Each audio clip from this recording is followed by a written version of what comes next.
Haloy ng panahon, kan magpuon ang usipon na ini.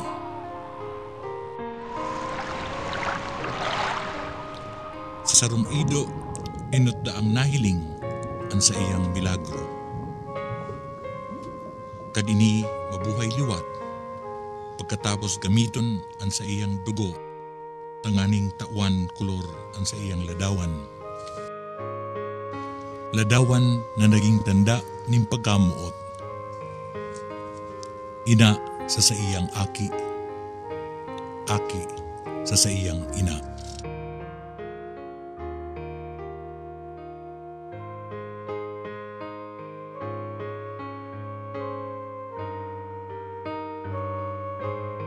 Susog sa usipon, mga simaron, mga taga-bukid isarog, ang naghagad na magkaigwasinda ning kapilya.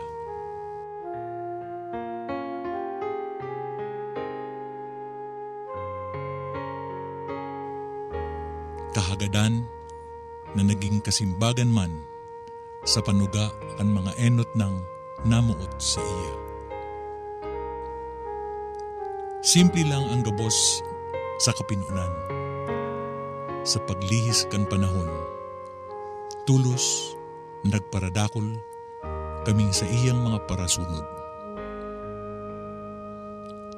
Manlain-lain kaming sa iyang mga aki, hoven, gurang, may agum, daraga, soltero, o solo sa buhay.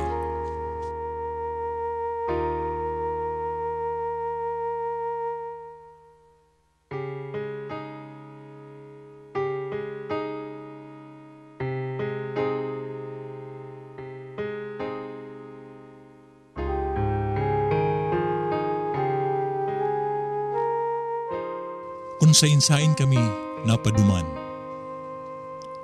alagad yaon parate ang puso mi, digdi sa syudad ning Naga, sa daghan ni ina.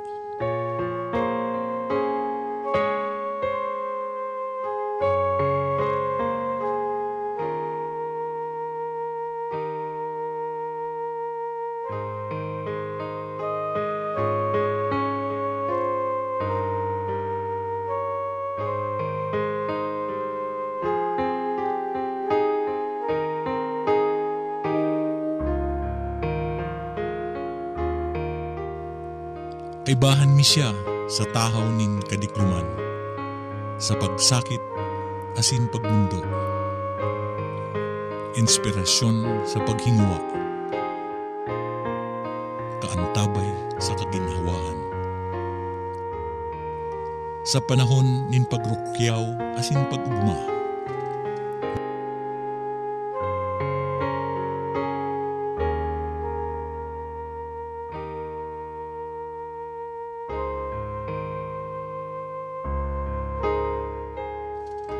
minsan, garong piot na maray ang dalan. Masakiton, magabaton ang samong mga paasanon. Alagad kami minapirit, inaagod ini gabos. Nagtutubod na sa tahaw kan kabos na ini. Yaon ang samong ina. Kaibahan mi siya sa gabos na panahon.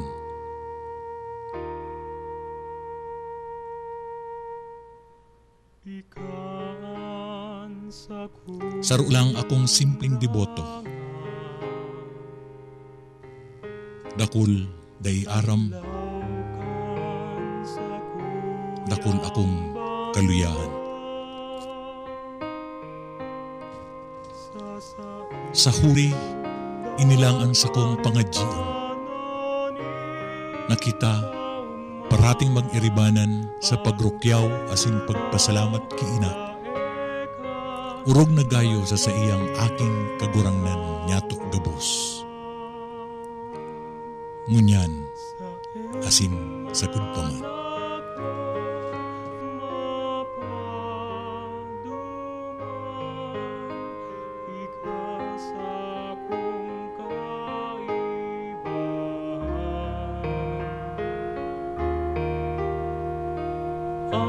sa imong mahamis na pagpadangat, lugod sa akong mamatean.